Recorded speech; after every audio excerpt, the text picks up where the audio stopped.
Baiklah, bismillahirrahmanirrahim. Assalamualaikum warahmatullahi wabarakatuh. Perkenalkan, nama saya Lalu Muhammad Jagur Firdaus. Saya dari Lombok, Nusa Tenggara Barat. Kelas 2B jurusan Hukum Keluarga Islam, Fakultas Syariah dan Hukum. Nomor absen 29 dengan NIM 121301074. Baiklah, di video kali ini saya akan menjelaskan secara ringkas tentang konsep dasar politik hukum. Apa saja sih yang terkandung dalam politik hukum tersebut? Oke, mari kita bahas. Konsep dasar politik hukum. Baiklah, di sini ada beberapa definisi terkait tentang politik hukum tersebut. Yang pertama yaitu menurut Belanda, politik hukum ialah Rechtspolitiek atau kebijakan penetapan suatu hukum.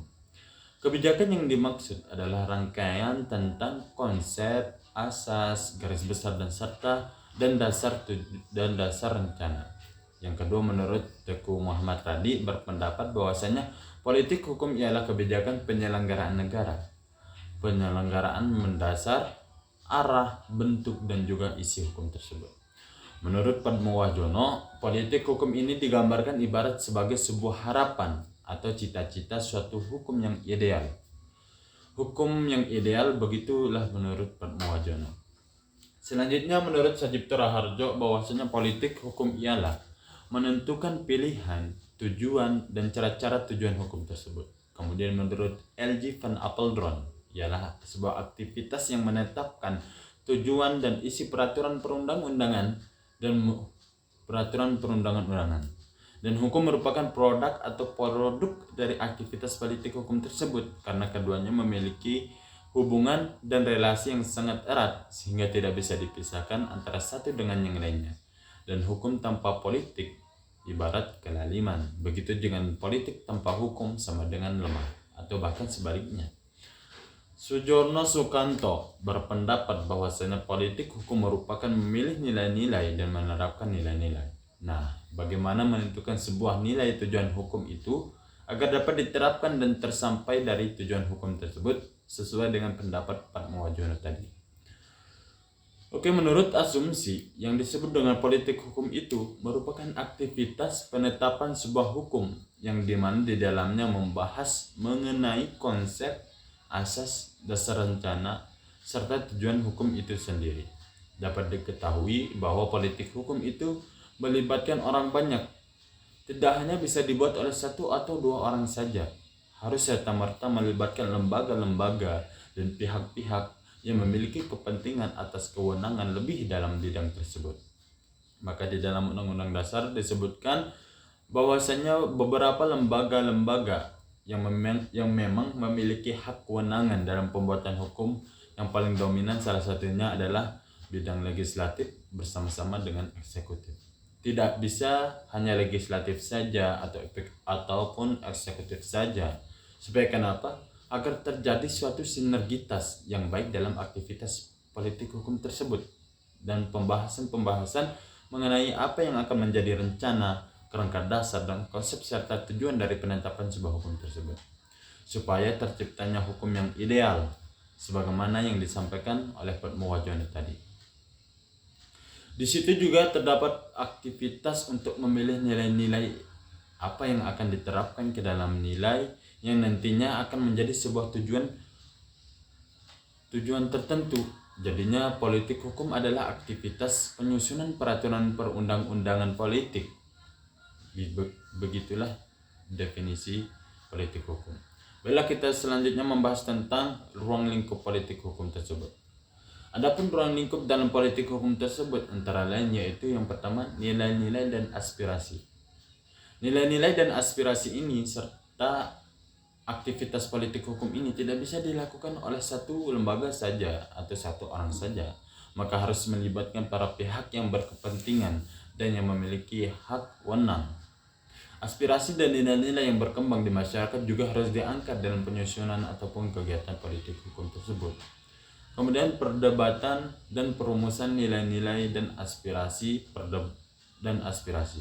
Perdebatan dan perumusan nilai-nilai dan aspirasi ini sangat banyak membutuhkan perumusan yang sangat matang dan bagaimana mencampurkan aspirasi yang berbeda-beda ini agar bisa relevan dan sinergis supaya dapat terwujudnya satu aspirasi yang memang mewakili dari aspirasi-aspirasi yang lain. Maka disinilah dibutuhkan yang namanya perumusan yang dilakukan secara bersama-sama. Selanjutnya penyelenggaraan negara yang berwenang merumuskan dan menetapkan politik hukum. Aktivitas politik hukum ini tidak bisa dilakukan oleh orang-orang yang tidak memiliki hak wewenang atau lembaga yang tidak memiliki kewenangan. Maka ini dilakukan oleh penyelenggaraan negara yang memang memiliki hak kewenangan dalam merumuskan hukum tersebut. Salah satunya yang seperti saya sebutkan tadi, yaitu lembaga legislatif dan eksekutif. Kemudian ada peraturan perundang-undangan, ada faktor-faktor politik hukum, dan pelaksanaan politik hukum. Oke, lanjut. Selanjutnya kita akan membahas tentang batasan-batasan politik hukum. Apa saja sih batasan politik hukum ini? Yang pertama yaitu tentang ruang gerak politik hukum. Ruang gerak politik hukum suatu negara. Jadi politik hukum dalam sebuah negara membahas tentang bagaimana penyusunan politik hukum di negara tersebut. Nah, tergantung tingkatan hukum negara tersebut, apakah akan melibatkan kultur yang sangat kreatif ketimbang kultur hukum dalam suatu negara. Kemudian tentang politik hukum kekuasaan dan warga masyarakat. Disebut dengan aspirasi dalam setiap politik hukum tentunya harus mencerminkan aspirasi daripada aspirasi serta keinginan masyarakat atau orang-orang yang nantinya akan tertimpa dalam menetapkan hukum tersebut dan juga akan kenal dengan penetapan hukum tersebut. Ada juga lembaga-lembaga yang berwenang. Kemudian kita lanjut ke pembahasan mengenai tentang hubungan politik hukum. Di sini ada beberapa hubungan yang terkait tentang politik hukum tersebut atau politik hukum itu sendiri. Antara lain yaitu tentang ilmu hukum, bahwa harus jelas dan dapat dipahami bagaimana cara menyusun peraturan perundang-undangan dan paham akan juga sebagai objek subjek dari hukum itu sendiri serta paham dalam hukum juga. Kemudian hubungannya tentang hukum tata negara. Hubungannya yaitu dalam aspek yang mengenai tentang kewenangan dan juga pembagian dalam kekuasaan serta lembaga manakah yang memang memiliki hak kewenangan untuk terlibat aktif dalam perumusan politik hukum tersebut. Dan juga hubungan tentang hukum administrasi negara, begitu juga hubungannya tentang ilmu politik itu seperti apa, dan hubungannya dengan ilmu ekonomi yang membahas tentang kesejahteraan dari eksis yang ditimbulkan daripada aktivitas politik hukum itu sendiri. Salah satunya harus mewujudkan kesejahteraan umum. Nah, pengetahuan tentang ilmu politik hukum.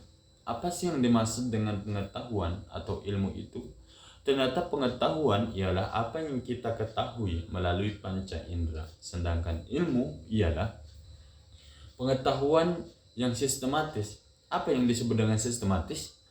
Berdasarkan filsafat, ilmu ada 3 macam, yaitu ada ontologis, yaitu sebuah pengetahuan dapat didefinisikan atau dapat dimaknai, harus bisa diartikan.